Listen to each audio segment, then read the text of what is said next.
ती पद्धत G dog enjoy करतोय, ती ट्रेनिंगची पद्धत जी डॉग एन्जॉय करतोय, ती ट्रेनिंगची पद्धत जी फास्ट आहे आणि जी ट्रेनिंगची पद्धत जे इफेक्टिव्ह रिझल्ट देते. सो जे डॉग एन्जॉय करतो इफेक्टिव्ह रिझल्ट देतं आणि क्विक रिझल्ट देतं, त्यातल्या त्यात फास्ट रिझल्ट देतो. बेसिकली डॉगची बॉडी कशी माहिती आहे, त्याचं नाक सगळ्यात वीक टीप आणि त्याची शेपूट सगळ्यात स्ट्रॉंग. तुम्ही बघा भिंतीवर मेटलवर ताड ताड ताड, पण त्याचं काही थांबणं होत नाही, ते चालूच राहतं.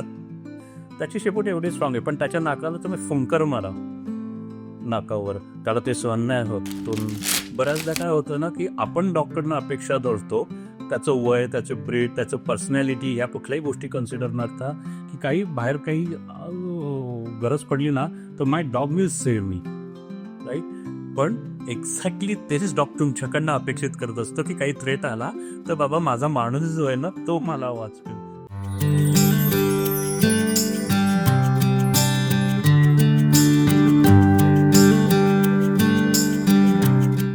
नमस्कार प्रेक्षक हो, आपलं स्वागत आहे स्वतःसाठी या आपल्या मराठी पॉडकास्टमध्ये आणि आपण पाहत आहात स्वतःसाठी इनसाइड स्टोरी.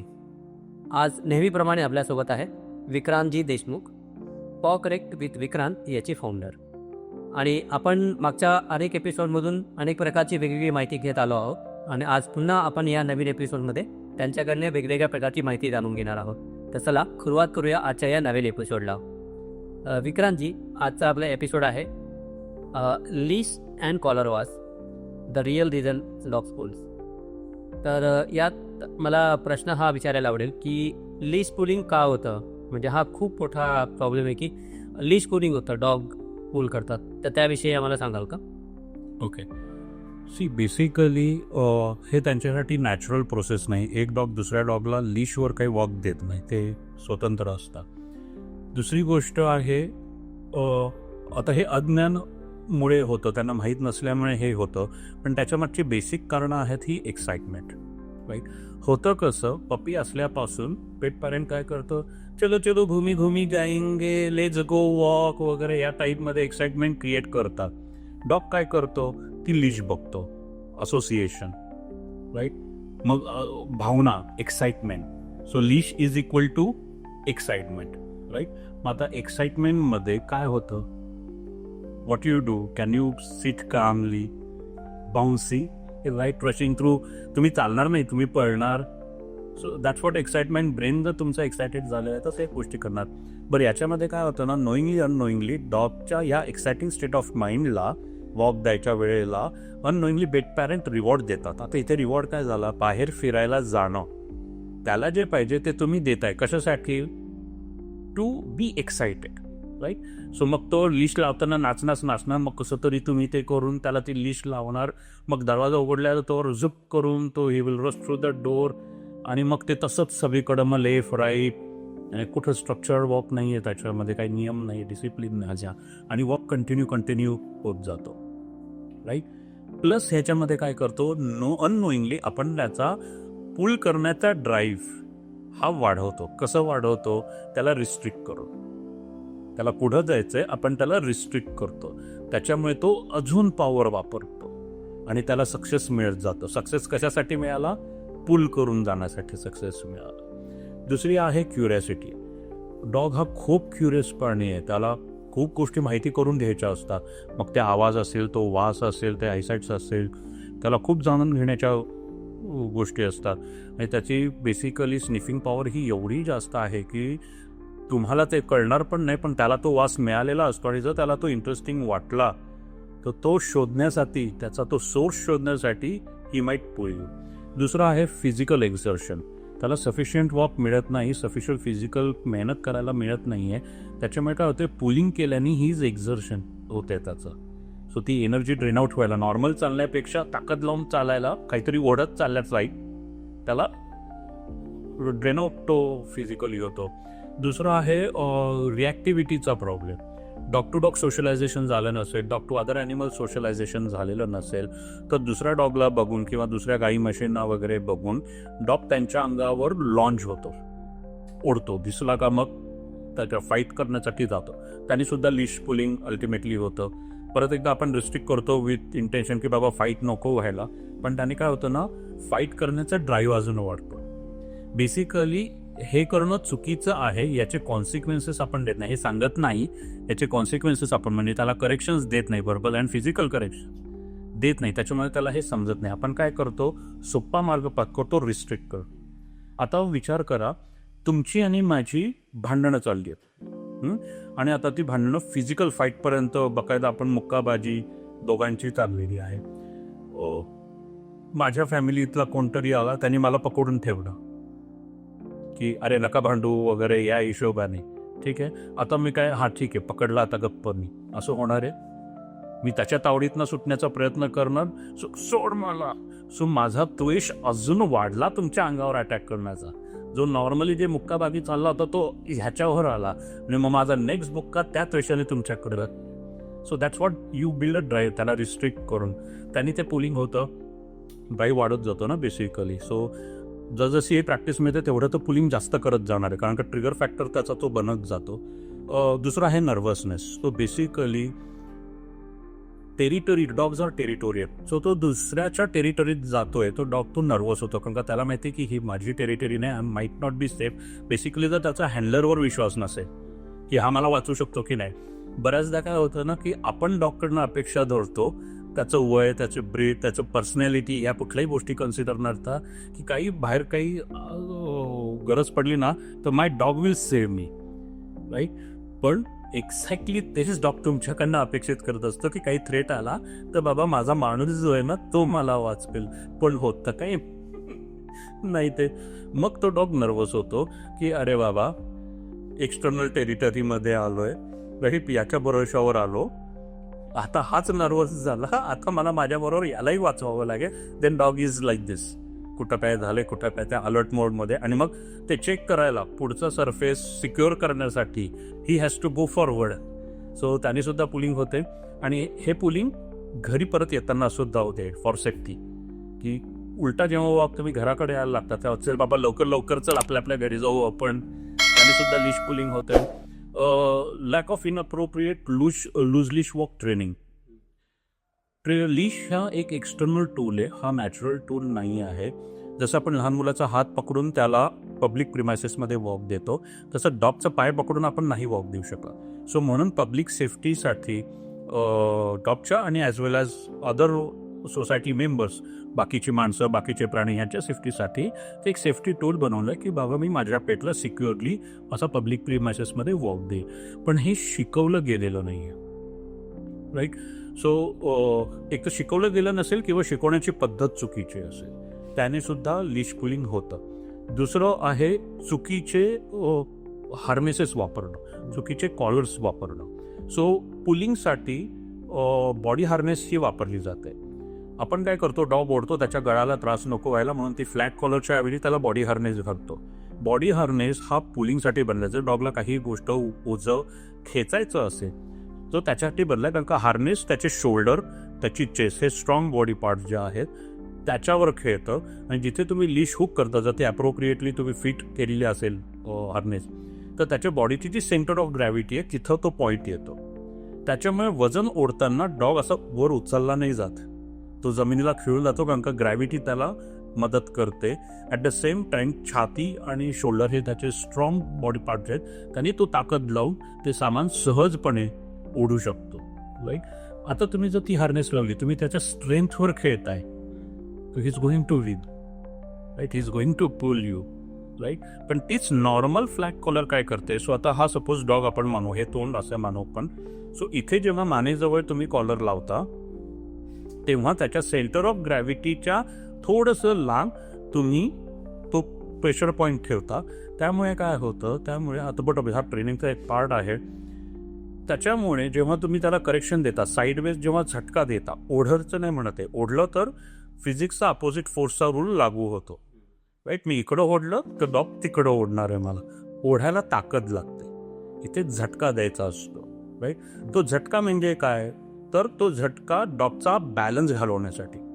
डॉगच्या डोक्यात काहीतरी की मला तो डॉग दिसला, मला ते वास बघायचं आहे, मला एक्सप्लोअर करायचं आहे, त्याचं माइंड 10 पावलं पुढं गेलेलं आहे, राईट. आणि आता बॉडी चेस करते माइंडला, राईट. त्याच्यामुळे हे पुलिंग होतं. पण जर मी डॉगला शिकवलं की बाबा पुढं बघ, पहिले पायाखालची जमीन बघ, त्याचा बॅलन्स जेव्हा झटका दिल्यामुळे मोमेंटम इकडं डायरेक्शन बदलली जाते फोर्सचा, तर त्याचा तोल जातो शरीराचा. जे माइंड पुढं गेलेलं आहे ना ते जागेवर येतं. ते म्हणतं बाबा पहिले पायाखालची जमीन बघ, राईट. तो त्याच्या भानावर येतो. So basically I am approaching his mind. It's like एखाद्याचं लक्ष नसेल, तुम्ही हाक मारताय, अहो अतुलजी, आणि मग मी लावून अतुलजी तुमच्या खांद्यावर हे करतोय. सो तुम्ही तुमच्या थॉट प्रोसेसमध्ये कुठं जाताय, मे बी ते शब्द कानावर पडत असेल पण ते प्रोसेस होत नसेल तुमच्या थॉट प्रोसेसमुळे. माइंड तुमचं वेगळीकडं आहे. Then I attract your attention. किंवा एखाद्याला शुद्धीत आणायचं असेल तर आपण हे जे करतो बेसिकली त्याला शुद्धीत आणण्यासाठी एक्झॅक्टली सिमिलर प्रोसेस आहेत. फक्त ही प्रोसेस करताना वर किंवा मागे झटका द्यायचा नाही, कारण का डॉगचं गळा जो आहे तो आपल्यासारखा आहे. हा जो पोर्शन आहे त्याचा हा वीक आहे. 2 बोटाने सुद्धा तुम्ही डॉगला चोक करू शकता, राईट. जे ओढताना होतं ह्या पोर्शनवर लॉंगर टाईमसाठी कंटिन्युअस प्रेशर येतं, लाईक फास्ट दिल्यासारखं. You are hanging like that, right. So वर जेव्हा करताना it's like hanging only. Gravity ज्याचे बॉडीला खाली खेचते तुम्ही वर करताय, तर तुम्ही ॲक्च्युली त्याला फासावर लटकवताय. त्यामुळे वर नाही आणि मागे नाही, तर साईड वेज. सो हा जो पोर्शन आहे आपल्या गळ्यासारखा, तसाच त्याचा वरचा गळ्याचा पोर्शन हा स्ट्रॉंग आहे, राईट. जेव्हा तुम्ही साईडनी त्याला करेक्शन देता, फ्रॅक्शन ऑफ सेकंडसाठी त्याच्या स्ट्रॉंग नेक पार्टवर एक बॉडी मोमेंटम बदलण्यासाठी एक प्रेशर आहे. सो बॉडी या डायरेक्शनने चालली आणि अचानक डायरेक्शन त्याची बदलली जाते, त्यामुळे त्याच्या बॉडीचा बॅलन्स जातो, राईट. होतंय कसं, आता तो दिसायला ना तो झटका दिसायला असा स्ट्रॉंग दिसतो, पण बघा काय वर्कआउट होतं. एक तर तो फ्लॅट कॉलर असतो, जे काही आपण प्रेशर लावतोय अचानक लावलेलं, ते फ्लॅट कॉलरनी डिवाइड झालेलं आहे, ते एका पॉइंटवर नाही आलेलं, राईट. प्लस त्याच्या बॉडीचा मोमेंटम जो आहे, बॅलन्स आहे, तो गेल्यामुळे ॲक्च्युअल इम्पॅक्ट इथे हा खूप कमी जो दिसतो त्याच्या शरीराला. बॉडी पण केली ना त्याच्याबरोबर. ओढताना काय होतं, बॉडी इकडं ओढते आणि तुम्ही मागं ओढताय, प्रेशर वाढतंय, राईट.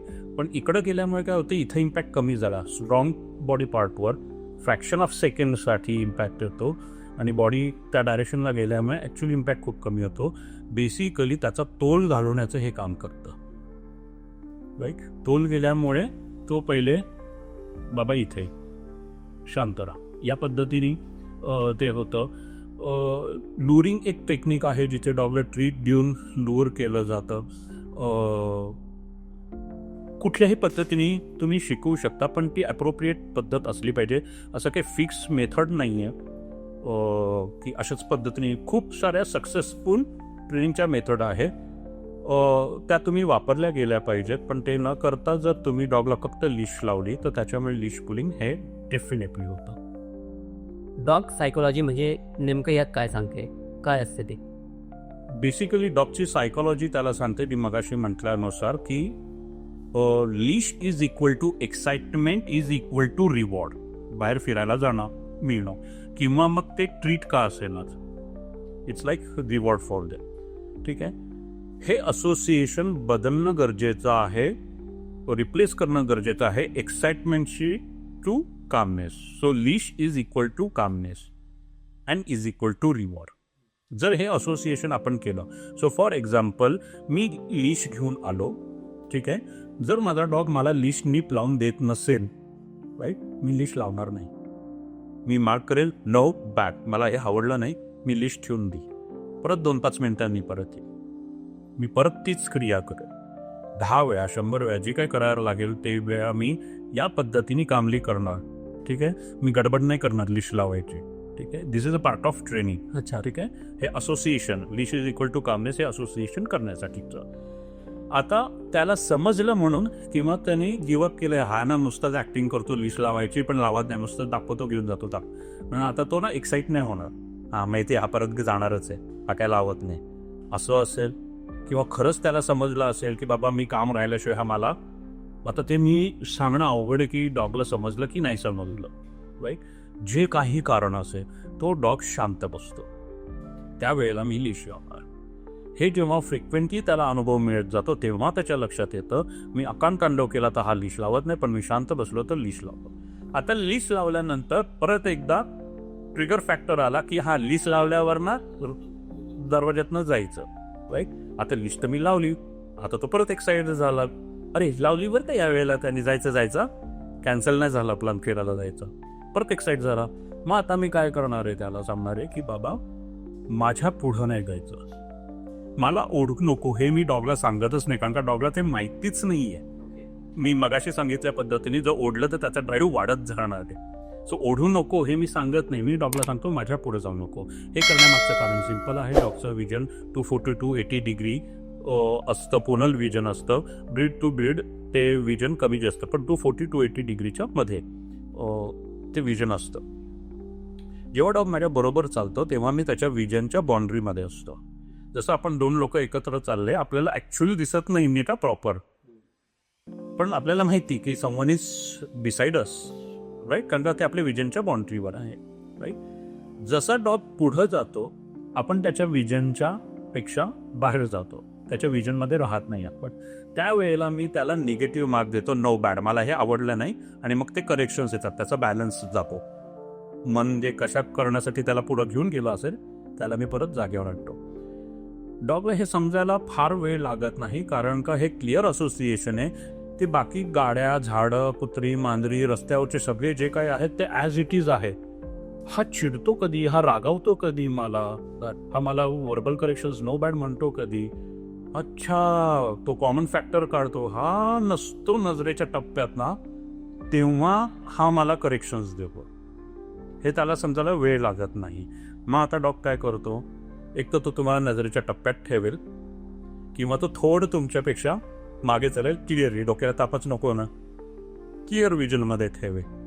जेव्हा डॉग तुमच्या बरोबर चालतो आणि तुमच्या मागे चालतो याचाच अर्थ तो तुम्हाला ओढू शकत नाही, कारण का ओढण्यासाठी त्याला पुढे जाणं गरजेचं आहे. सो या पद्धतीने मग तो जेव्हा न ओढता प्रॉपरली चालतो तेव्हा मग त्याला मोटिवेट करणं, गुड बॉय वगैरे म्हणणं, वॉक कंटिन्यू ठेवणं. गरज पडली ट्रीटची, जर डॉगला वॉक करण्यामध्ये मजा येत नसेल पण हा फूड ड्रिव्हन डॉग आहे, food is reward, better reward for him, मग मी फूड वापरेल. टॉय असेल तर मी टॉय वापरेल, त्याचा जो काही मोटिवेशन फॅक्टर असेल तो मी वापरेन. पण usually majority of dog loves walking. आता जेव्हा हे होत नाही तेव्हा मी काय करतो, दोन प्रकारच्या त्याला शिक्षा देतो. एक वर्बल आणि ते फिजिकल करेक्शन देतोच, पण आता मी चाललोय ना वॉकला, चांगलं चाललो होतो की नाही, तू काहीतरी चुकलास, राईट, नाही जायचं, चल घराकडे परत. सो मी 4 पावलं परत मागे येतो. But being a genuine leader मी तर म्हणतो यापुढे चुकायचं नाही बरं का, परत एकदा ऑपॉर्च्युनिटी देतो. मग परत म्हणजे 4 पावलं मागे येईल, मग परत वॉक कंटिन्यू करतो. परत जेव्हा तो पुढे जाईल नो बॅड म्हणून 4 पावलं परत मागे यायचं. मागे येणं हे डॉगला फिजिकल क्लू आहे की we were marching to one direction, काहीतरी चुकलं, मला करेक्शन्स आले आणि अपोजिट डायरेक्शन पकडली गेली. सो आपण आता वॉक कंटिन्यू नाही करते, परत घराकडं चाललोय. हे डॉगला समजून सांगण्याचा प्रकार आहे. खूप वेळ लागत नाही, टू बी व्हेरी फ्रँक. हां, कन्सिस्टन्सी लागते ट्रेन व्हायला, पण डॉगला समजायला वेळ लागत नाही.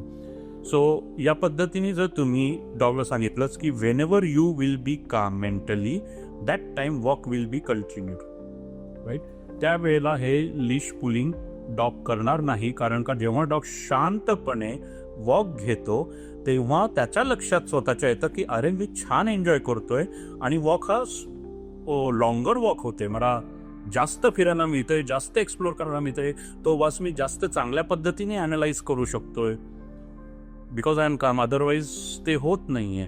ही starts enjoying that calm walk along with you, right. Basically आपण लूज लिश वॉक हे ट्रेनिंग का बरं डॉगला देतो, so that our walk should be enjoyable with our pet. But what about pet?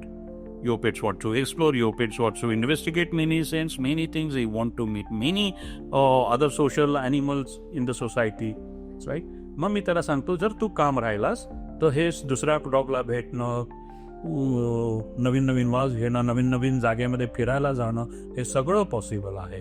आणि मग dog self motivated, leash calmness is equal to छान मस्त वॉक, भरपूर वेळ वॉक, मस्त छान खेळायला मिळतं दुसऱ्या डॉग्स बरोबर, छान लोक मला प्रेम करतात, मला जे पाहिजे ते सगळं मिळतं, पण मी जर एक्सायटेड झालो तर यातलं मला काही मिळणार नाही. So that's how dog psychology works with the leash walk. आणि समजा जर चुकीच्या लिश वापरल्या गेल्या किंवा त्याचा चुकीचा वापर झाला, चुकीच्या पद्धतीने वापर झाला, तर नेमक्या समस्या कशा वाढतात? ओके. सो बेसिकली चुकीच्या लीश म्हणजे काय असतं, तर लीशचे खूप वेगवेगळे प्रकार आहेत आणि ते प्रकारनं ट्रेनिंगसाठी बनलेले आहेत. सो नॉर्मल फ्लॅट कॉलर जी लीश असते ती युजली बेट पॅरेंटला डे टू डे रुटीन वॉकसाठी इज गुड इनफ.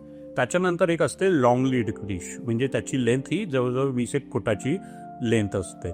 आता त्या ट्रेनिंगसाठीच्या बनलेल्या लीश आहेत. जिथे डॉगला तुम्हाला डिस्टन्स कमांड शिकवायचा आहे, जिथे तुम्हाला ट्रॅकिंग शिकवायची आहे डॉगला, सो त्या गोष्टींसाठी ह्या लीश बनलेल्या आहेत. विचार करा, जर तुम्ही लॉंग लीश घेऊन चालला तर डॉग जर पळाला तर तोपर्यंत तुम्हाला जाणवणार नाही, पण ती लीश जेव्हा एंड होईल तेव्हा तुमचं काय होईल, त्यापर्यंत डॉगने काय पेस पकडलेला असेल, सो तुम्ही तोंडावर आपटणार. सो ते एक ॲक्सिडेंट्स होण्याचे चान्सेस, प्लस आपली नॉर्मल लीश असते ती 5-6 फुटाची लीश असते. आपल्याला ट्रॅफिक कन्सिडर करता आपल्याला एवढ्या लांब लीशची गरज नाही, तर ती शॉर्ट करायची, हाफवे शॉर्ट करायची, जेणेकरून डॉग सेफली तुमच्याबरोबर चालतो. प्लस रस्त्यावर जर काही चुकीच्या वस्तू तो उचलत असेल तर तो उचलू शकणार नाही, तो पोचूच शकणार नाही. जसा खाली वाकेल लीशची लेंथ शॉर्ट असल्यामुळे तो पोचू शकणार नाही. सो लॉंग रेग्युलर वॉकसाठी ह्या लीश वापरू नयेत, ह्या ट्रेनिंगसाठीच्या लीश असतात. दुसरी लीश आहे रिट्रॅक्टेबल लीश. रिट्रॅक्टेबल म्हणजे काय, ती पाहिजे तशी लांब आणि ऑटोमॅटिकली ती रिट्रॅक्ट होते. Once again this is a training tool. याला ना सुरुवातीला समहाऊ नो पुलिंग लीश म्हणून याचा वापर झाला की जर तुमचा डॉग ओढतोय तर तुम्ही ही लीश वापरा, कारण का तो जसा पुढे जाईल तुम्हाला काही प्रेशर जाणवणार नाही बाबा. पण परत एकदा तेच जे लॉंग लीश बरोबर होतं, जेव्हा तो एंडला पोहोचतो तेव्हा तुम्ही ऑप्शनने झटका बसतो, एक तर तुमच्या एल्बोला जोरात डिस्लोकेट होण्याचे चान्सेस, रिस्ट डिस्लोकेट होण्याचे चान्सेस असतात, शोल्डर डिस्लोकेट होण्याचे चान्सेस असतात, तुम्ही तोंडावर पडण्याचे चान्सेस असतात. सो या पद्धतीने रिट्रॅक्टेबल लीश न वापरता, रिट्रॅक्टेबल लीश ही मेजरली परत एकदा ट्रॅकिंगसाठी वापरली जाते आणि रिकॉलसाठी मेजरली. मी त्याचा वापर रिकॉलसाठी केलेला आहे, कारण का त्याच्यावर एक प्रकारचं टेन्शन असतं ती लीश रिट्रॅक्ट होण्यासाठी. ते अगदी लूज लूप होल नसतो, त्याला लूप नसतो पडलेला. सो त्याने काय होतं, डॉगला डायरेक्शन मिळते की हाक मारल्या मला कुठल्या डायरेक्शनला. सो डॉग इकडे आणि मी लीश इकडनं आहे, तर लीश त्याला गाईड करते की तुला कुठं जायचं, तिकडे नाही जायचं, इकडे जायचं आहे, राईट. आणि मला तो एक फिजिकल कंट्रोल देतो डॉगला. लॉंग डिस्टन्स स्टे शिकवण्यासाठी मी रिट्रॅक्टेबल लीशचा वापर करतो. So basically that training tools. हां, आता लॉंग लीड जी म्हटलं 20-25 फुटा 15-20 फुटाची आणि रिट्रॅक्टेबल लीश, हे तुम्ही डॉगला जर तुम्ही स्विमिंग करवत असाल तर तुम्ही वापरू शकता, राईट. रॉंग कॉलर म्हटली तर हार्नेस नॉर्मल वॉकसाठी एक simple flat collar is good enough, हार्नेसची गरज नाही. पण जर तुम्ही स्विमिंग करत असाल तर डॉगला हार्नेस घातली गेली पाहिजे with long lead and retractable leash. कारण का, जर डॉगला पाणी आवडत असेल तो ना नादामध्ये बराच आतमध्ये जातो आणि येताना त्याचा स्टॅमिना राहत नाही, आणि मग आता त्याला तो काय बुडू नाही आहे म्हणून तुम्हाला त्याला ओढणं गरजेचं आहे. जर ती फ्लॅट कॉलर त्यावेळेला असेल तर ऑलरेडी तो श्वास घेऊ शकत नाही, तुम्ही ओढताय गळ्यानी तर त्याला अजून श्वास कमी, ऑक्सिजन अजून कमी मिळणार आहे. पण तेच जर हार्नेस असेल आणि लॉंग लीड असेल तर you can easily pull the entire body, तर तो बुडू शकणार नाही. सो या पद्धतीच्या एक स्लिप लीड म्हणून एक लीश आहे, राईट. तो ती slip lead is like choke chain type आहे. Once again it's a training tool. Dog जर ओढत असेल तर त्यांनी न उडता चालणं हे शिकवण्यासाठीची ती आहे.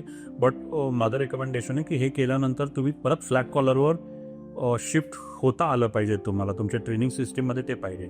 एका टूलवर तुम्ही अवलंबून नाही राहिला पाहिजे, राईट. मग दुसरी एक कॉलर आहे which I am working on that actually, that is 8 shape flat figure collar. So 8 सारखा इंग्रजीतला 8 लेटर नंबर सारखा तो शेप असतो, त्याचा फ्लॅट कॉलर असते. जे डॉगचं विकेस्ट बॉडी पार्ट्स आहे त्याचं नाक आणि जिथे स्कल जॉईन होतं, तो जसं आपल्या मानेच्या इथे एक खड्डा असतो तसा डॉगचा पण असतो, त्याच्यावर कंट्रोल मिळतो. जर तुम्ही डॉग शोज बघितले तर डॉग शोजला अशी ती स्लिप लीड लावली जाते, पण ती फक्त स्लिप लीड असते जी मानेवर कंट्रोल ठेवते, त्याच्यामुळे dog handling becomes very easy, right. ही 8 शेप हा जी हेड आल्टॉर फॉलर मी म्हणतो, नाव आहे, मी नाही म्हणत, तसं नाव आहे. सो त्याने काय करतं की डॉगचं नोज हे सगळ्यात वीक आहे, बेसिकली डॉगची बॉडी कशी माहिती आहे, त्याचं नाक सगळ्यात वीक टीप आणि त्याची शेपूट सगळ्यात स्ट्रॉंग. ते बघा भिंतीवर मेटलवर ताड ताड ताड, पण त्याचं काही थांबणं होत नाही, ते चालूच राहतं. त्याची शेपूट एवढी स्ट्रॉंग आहे, पण त्याच्या नाकाला तुम्ही फुंकर मारा नाकावर, त्याला ते सहन नाही होत, तो नाही खूप अप करू शकत त्या गोष्टी, एवढं वीक असतं ते. सो मी त्याच्या वीक बॉडी पार्ट्सवर खेळतो. तो त्याच्या नाक जे असतं त्याच्यावर तो बिल्ड असतो आणि प्लस इथं ते असतं. सो डॉग जसा ओढायला जातो ना, तर त्याचं नाक फिरतं आणि नाकात ताकद नाही आहे, त्याच्यामुळे he can't pull you. Plus जसं तो ओढेल इथेही त्याला प्रेशर येतं, जसं शो डॉगच्या लिस्टचा वर्क असतं तसं त्याच्यावर प्रेशर येतं. जो naturally dog get demotivated to pull you, कारण का त्याला पुल करताच नाही, तो एक प्रकारचा डिस्कम्फर्ट त्याला मिळतो, but it's not a harming too, right. पण आता ह्या कॉलरचा वापर जर तुम्ही पुलिंगसाठी करायचा प्रयत्न केला, सो त्याचं स्पायनल कॉर्डच वेडावाकडं होऊन जाणार आहे. नाक फिरलं म्हणजे सगळंच फिरलं आणि मग प्रेशर स्पायनल कॉर्डच्या एका पॉईंटवर येईल. सो बेसिकली टूल कुठलंच वाईट नसतं, राईट. अगदी इलेक्ट्रिक कॉलर असतात, इलेक्ट्रिक स्टिम्युलेशन डॉगला दिलं जातं. प्रॉंग कलर म्हणून एक प्रकार आहे ज्याच्यामध्ये जर ते तुम्ही बघितले तर तुम्हाला ते असं वाटेल की बाबा हॅरॅसमेंट चालली आहे, राईट. पण लक्षात घ्या, कुठलंही टूल स्वतःहून काम नाही करत. त्याच्या मागे जो हँडलर आहे, तो टूलचा जो ऑपरेटर आहे ना, तो हॅरॅस करू शकतो, राईट. कोण कसा वापर करतं, झाडूचा वापर केर काढण्यासाठी, पण तो मारण्यासाठीही होतो, राईट. आपली स्केल घ्या, स्केलचा वापर कशासाठी ते टूल बनवलं गेलं, सरळ रेषेचं अंतर मोजण्यासाठी. आपण त्यांनी सरळ रेष काढायला लागलो, ड्रॉइंगमध्ये वगैरे वापरायला लागलो, ती लाईन मेजर करण्यासाठी नाही, स्ट्रेट लाईन काढण्यासाठी. मग एक शिक्षक आला, तो म्हणतो की तर तू चुकलास, हात पुढं कर, फटका. सो फ्लॅट पट्टीने तो शिक्षक मारणार. दुसरा म्हणतो उभ्या पट्टीने मारणार. तिसरा म्हणतो नाही, आता नकल्सवर मी तुला मारणार. चौथा म्हणतो अंगठे पकड, तुझ्या मानेवरती पट्टी ठेवतो, पडली तर परत अजून तुला ते करावं लागेल. एका पट्टीचे किती उपयोग.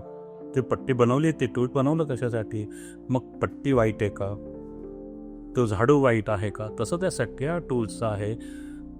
त्या ट्रेनरला बेसिकली माहिती पाहिजे, त्या पेट पॅरेंटला बेसिकली माहिती पाहिजे की कुठल्या प्रकारच्या डॉगला कशासाठी मी काय वापरलं पाहिजे. प्रत्येक टूलचं एक महत्त्व आहे, एक कारणासाठी ते टूल बनवलेलं आहे. तर बऱ्याचदा असं होतं ना की लीश किंवा कॉलर चुकीची नसते, जो वापरणारा असतो तो चुकीच्या डॉगवर चुकीच्या गोष्टीसाठी त्याचा वापर करायला जातो, and that's how everything get mismatch. मग यावर मला हे सांगा की समजा योग्य निश असेल किंवा योग्य कॉलर असेल, तर मग ते वापरण्याची ट्रेनिंग आहे किंवा पद्धत कशी आहे, कोणती आहे, त्याबद्दल सांगा मला. Okay, to be very very frank, कुठलं एका पद्धतीचं नाव घेणं हे खूप चुकीचं ठरेल. पण ह्या प्रश्नाचं उत्तर मे बी थोडक्यात द्यायचं झालं तर ते असं असेल की ती पद्धत जी डॉग एन्जॉय करतोय, ती ट्रेनिंगची पद्धत जी डॉग एन्जॉय करतोय, ती ट्रेनिंगची पद्धत जी फास्ट आहे आणि जी ट्रेनिंगची पद्धत जे इफेक्टिव्ह रिझल्ट देते. सो जे डॉग एन्जॉय करतो, इफेक्टिव्ह रिझल्ट देतं आणि क्विक रिझल्ट देतं, त्यातल्या त्यात फास्ट रिझल्ट देतो, या ट्रेनिंगच्या पद्धतीला मी चांगली ट्रेनिंगची, मग कसली इंग्लिश ट्रेनिंग असेल, कुठली ट्रेनिंगची पद्धत असेल, याच्यामध्ये खूप फॅक्टर आहेत की त्या डॉगचा स्वभाव कसा आहे, त्याची पर्सनॅलिटी फॅक्टर्स काय आहे. सो एखादा मुलगा, वर्गातला मुलगा आहे ज्याला डोळे मोठे केले ना तरी त्याच्या डोळ्यांना खळखळ पाणी येतं, एवढा सॉफ्ट मुलगा आहे, मग मी त्याला मारू कशाला, राईट. आणि एखादा असतो बॅक बेंचर, थोडासा खट्याळ, त्याला कितीही शिक्षा करा, मारा, धोपा, काय त्याच्यात फरक नाही पडत, खोडसाळ प्रकारचा आहे. आणि सो त्याला जर मी गांधीगिरीने सांगितलं बाळा असं नको वागू, हां हे नको करू, फरक पडणार आहे का. सो हे टोटली डिपेंड करतं समोरचा डॉग काय आहे, त्याची पर्सनॅलिटी काय आहे, नक्की ट्रेनिंग कशाचं करायचं आहे याच्यावर. आणि हे बेस्ट ट्रेनर हा आहे, ट्रेनिंगची पद्धत म्हणण्यापेक्षा बेस्ट ट्रेनर हा आहे ज्याला डॉगच्या पद्धतीने शिकवता येतं. It's not my way, it's your way, right. So आपल्या शाळेमध्ये जसं ह्युमन स्कूलमध्ये जसं स्टुडंट सेंट्रिक एज्युकेशन सिस्टीम आता डेव्हलप होतीये काही वर्षांपासून, तसंच डॉग ट्रेनिंगमध्ये आहे डॉग सेंट्रिक ट्रेनिंग सिस्टीम पाहिजे. डॉगला काय समजतं, तो काय एन्जॉय करतो, आणि ट्रेनर म्हणून मग माझ्याकडे ना ते सर्व हतियार, ते सर्व टीचिंग एड्स पाहिजेत. मग तुला काय पाहिजे, तुला बाबा क्लिकर ट्रेनिंगनी जमतंय, तुला पॉझिटिव्ह रिइन्फोर्समेंट, तुला मार्कर सिस्टमनी जमतंय, तुला लुअर करायचंय, तू फ्री शेपिंग, बरेच प्रकार असतात, टेक्निक्स आहेत डॉग ट्रेनिंगचे, ते सगळे तुम्हाला यायला पाहिजेत. देन यू आर लाईक की सर्व अवधं घेऊन तुम्ही उतरलेला आहात. बोल तुला कशा पद्धतीने शिकायला आवडेल त्या पद्धतीने. सो गणित सोडवून करायचे बऱ्याच मेथड असतात, पण एखादा शिक्षक म्हणाला नाही मी सांगेल त्याच पद्धतीने सोडवलं तर तुम्हाला मार्क मिळेल किंवा तसंच करायचं, मग सॉरी मी त्याला चांगला शिक्षक नाही म्हणू शकत. सो इट्स ऑलवेज अबाउट डॉगला काय पाहिजे, त्याला कशात आवड आहे आणि तो एन्जॉय कसं करू शकतो, ती ट्रेनिंग प्रोसेस. कारण जर त्याने एन्जॉय नाही केलं तर नेक्स्ट सेशन मी घेऊ कसं, राईट. सो मला दुसऱ्या दिवशी सेशनला आल्यानंतर मला बघून म्हणायला आला डोक्याला ताप ना, तो त्याचा इंटरेस्टच त्या ट्रेनिंगमधनं निघून जाईल. सो म्हणून कुठलंही ट्रेनिंग, कशाचंही ट्रेनिंग, कोणाचंही ट्रेनिंग असू देत, ह्युमन डॉग का कोणीही असू देत, ती आनंददायी प्रोसेस असणं हे खूप महत्त्वाचं आहे. धन्यवाद विक्रांतजी. ही माहिती जी आपण दिलीत ही आपल्या प्रेक्षकांना खूप उपयोगी पडणार आहे. तर प्रेक्षक कसा वाटला आपल्याला हा एपिसोड आम्हाला नक्की कळवा कमेंट्समध्ये, आणि लाईक करा, सबस्क्राईब करा आणि शेअर करायला विसरू नका. पाहत रहा स्वतःसाठी आपला मराठी पॉडकास्ट. लवकरच भेटूयात नवीन एपिसोडमध्ये. धन्यवाद.